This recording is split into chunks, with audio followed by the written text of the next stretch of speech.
पेशावर में आत्मघाती धमाके में 5 लोगों की मौत की खबर है। दारुल उलूम हक्कानिया के पास यह आत्मघाती धमाका हुआ। धमाके में कई लोगों के घायल होने की खबर सामने आ रही है। दारुल उलूम हक्कानिया के पास ये आत्मघाती धमाका हुआ जिसमें कई लोगों के घायल होने की खबर सामने आ रही है। अली नवाज अमान साहब, एक तो अनफॉर्चुनेटली जो पेशावर में बड़ा एक सैड इंसिडेंस हुआ है, इतनी तादाद में लोग जहाँ भाग हुए हैं, जख्मी हुए हैं, एक अफसोसनाक दहशतगर्दी का ये वाकया हुआ है। पहले तो यकीनन पाकिस्तान के दुश्मन फिर एक्टिव हुए हैं। पाकिस्तान के अंदर क्रिकेट चैंपियन ट्रॉफी हो रही है, दुनिया की टीमें पाकिस्तान के अंदर आ रही हैं और पाकिस्तान के मीडिया पे क्या खबर आएगी जी, वो बलोच मिलिटेंट्स जो हैं वो पंजाबियों के शनाख्ती कार्ड देख देख के उन्हें कत्ल करते हैं। बात यह है कि ये दोबारा से दहशतगर्दी लौट कर क्यों आई?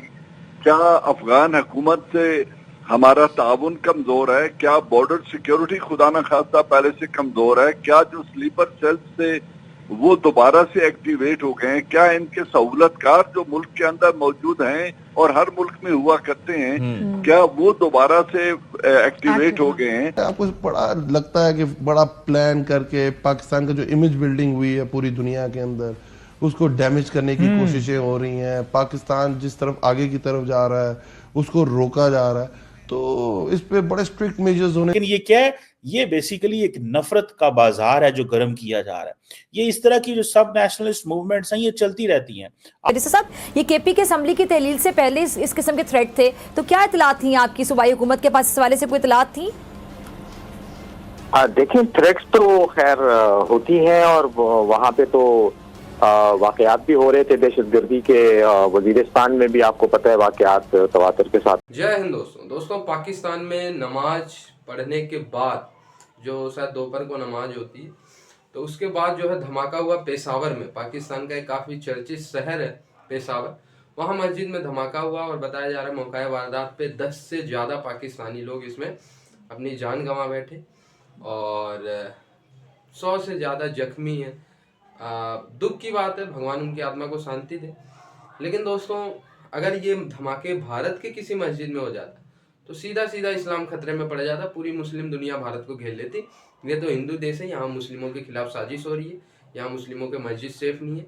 अब कोई भारत, पाकिस्तान, बांग्लादेश का मुस्लिम नहीं कहेगा कि मुस्लिमों के खिलाफ साजिश हो रही है पाकिस्तान में। क्या इस पर कोई भारत का मुस्लिम भाई बता सकता है कि पाकिस्तान में इस्लाम क्यों खतरे में नहीं है जब वहाँ मस्जिदों पे धमाके हो रहे? क्यों? क्योंकि पूरी दुनिया जानती है यार ये तो आतंकवादी है, ये आतंकवादी है, इनका कोई धर्म मजहब नहीं है। ये इस्लामिस्ट लोगों को रेडिकल बना दिया गया है जो आपस में ही कट मर रहे हैं। ठीक है, ये बातें समझनी होगी और इनके चपेट में भारत के मुस्लिम भाई, भारत के सेकुलर लोग यूट्यूब पे मौलवियों को देख देख के आ जाते हैं। अब बताओ, हमारे ही देश में लोग पाकिस्तान के नारे लगा रहे, भारत वर्सेस पाकिस्तान मैच के दौरान का सीन जो बुलडोजर चल गया। तो सोचना पड़ेगा इस पाकिस्तान में इस्लाम ये है कि इनके ही देश में धमाके हो। चैंपियंस ट्रॉफी हो रही है, ठीक है जी। अच्छा, पाकिस्तान के अंदर क्रिकेट चैंपियन ट्रॉफी हो रही है, दुनिया की टीमें पाकिस्तान के अंदर आ रही हैं और पाकिस्तान के मीडिया पे क्या खबर आएगी जी, वो बलोच मिलिटेंट्स जो हैं वो पंजाबियों के शनाख्ती कार्ड देख देख के उन्हें कत्ल करते हैं। अब ये जब हेडलाइन बनेगी, इससे क्या मुराद है जी? ये मुल्क जो है पहले तो इस्लामिक मिलिटेंसी जैसे वाकयात का भी सामना करता रहा, ठीक है। हमें बलोच मिलिटेंट ऑर्गेनाइजेशन जो हैं वो भी टारगेट करती रही, इस्लामिस्ट भी कर रहे हैं। ये देखें ना, इसको आप डिफरेंशिएट करें, आपकी faith based militant organisation and ethnic based militant organisation है। फेथ बेस्ड मिलिटेंट ऑर्गेनाइजेशंस का खतरा, अब देखें 250 मिलियन का मुल्क हो दुआ, और उसको जब मजहबी अनासर टारगेट कर रहे हों तो हलचल तो मचती है। रोजाना की तादाद के बुनियाद के ऊपर आर्मी ऑफिसर्स जो हैं वो शहीद हो रहे हैं।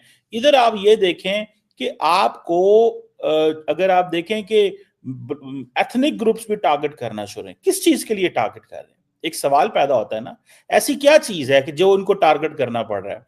ये वही लोग हैं जो जिनको ये कहा जा रहा है कि आप वेपन्स को ड्रॉप करें, पाकिस्तान के कॉन्स्टिट्यूशन को एम्ब्रेस करें, आप जाएं अपनी जो सोशो पॉलिटिकल स्ट्रगल है वो करें।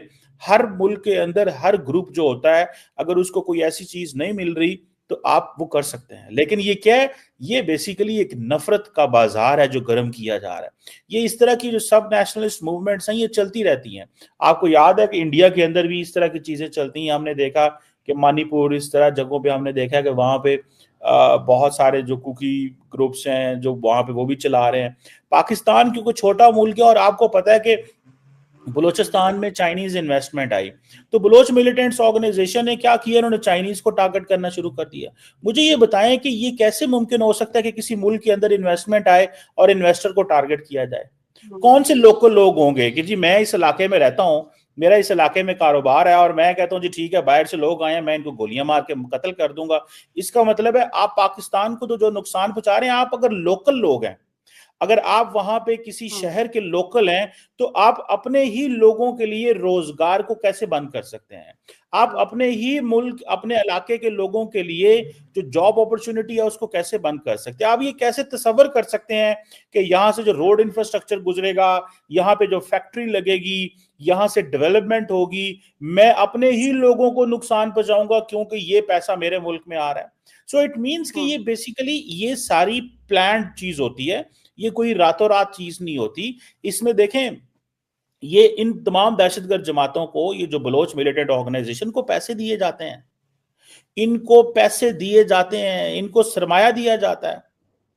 अब देखें हजारों की तादाद में जो बलोच हैं, अब फॉर एग्जांपल वो एक हैं, क्या नाम है उनका, मेरे ज़हन से निकल गया, वो डॉक्टर महारंग बलोच, वो कह रही थी, मैं उनको कल सुन रहा था, शी इज राइट, मैं तो इस चीज में हक हूं, हर बंदे को बोलने का हक है, प्रोटेस्ट करने का हक है, हर चीज का हक है।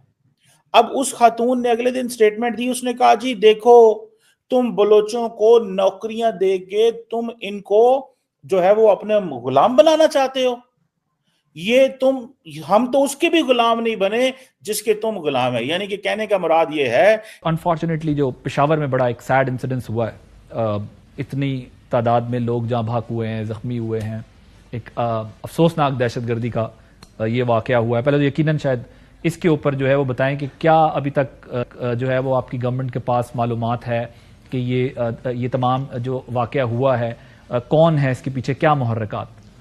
उसमें तो इन्वेस्टिगेशन हो रही है, पर सबसे पहले जो देखें, पाकिस्तान के दुश्मन फिर एक्टिव हुए हैं, आपका रियासत उनके साथ खड़ी होगी, बट ये बहुत बड़ा लॉस है पाकिस्तान के लिए। देखें टाइम क्या है, टाइम ये है कि एक तरफ पाकिस्तान की क्रिकेट रिवाइव हुई है, दूसरी तरफ OIC हो रही है। ये देखें ना, आपको बड़ा लगता है कि बड़ा प्लान करके पाकिस्तान का जो इमेज बिल्डिंग हुई है पूरी दुनिया के अंदर, उसको डैमेज करने की कोशिशें हो रही हैं। पाकिस्तान जिस तरफ आगे की तरफ जा रहा है उसको रोका जा रहा है, तो इस पे बड़े स्ट्रिक्ट मेजर्स होने चाहिए। इन लोगों को कैफरे किरदार तक पहुंचाना चाहिए, उनके पीछे ऑल आउट जाना चाहिए।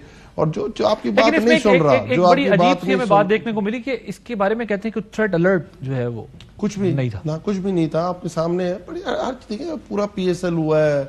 आप अभी आज अजरबैजान के प्रेसिडेंट वापस गए हैं, उनका बड़ा पीसफुल गया है। आपके सामने बहुत सारी चीजें, बहुत OIC के जो फर्स्ट फेज हुआ है पाकिस्तान के अंदर, अल्हम्दुलिल्लाह बहुत जबरदस्त जा रहा था। और एकदम ये पूरी तरह, पहले वो बलूचिस्तान के अंदर और अब इधर के अंदर, आपको लगता है प्रॉपर डिजाइंड एक इस तरह का पूरा एक मुहिम चलाई जा रही है। पर इंशाल्लाह ताला हम इस चीज में, पहले भी पाकिस्तान इस फेज में से निकला है, इंशाल्लाह ताला इस फेज में से भी निकलेंगे और इंशाल्लाह ताला जो लोग ये कर रहे हैं उनके पीछे ऑल आउट जाया जाएगा।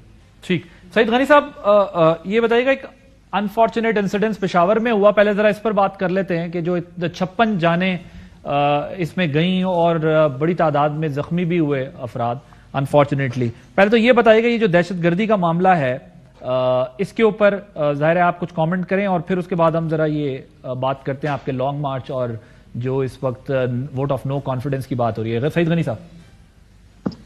बहुत ज़्यादा अफसोसनाक वाक़या है और मैं समझता हूँ कि ये बड़ी बदकिस्मती की बात है कि हमने कई बरसों बाद जाकर दहशतगर्दी पर काबू पाया और पिछले कई बरसों में कोई दहशतगर्दी का बड़ा वाक़या नहीं हुआ।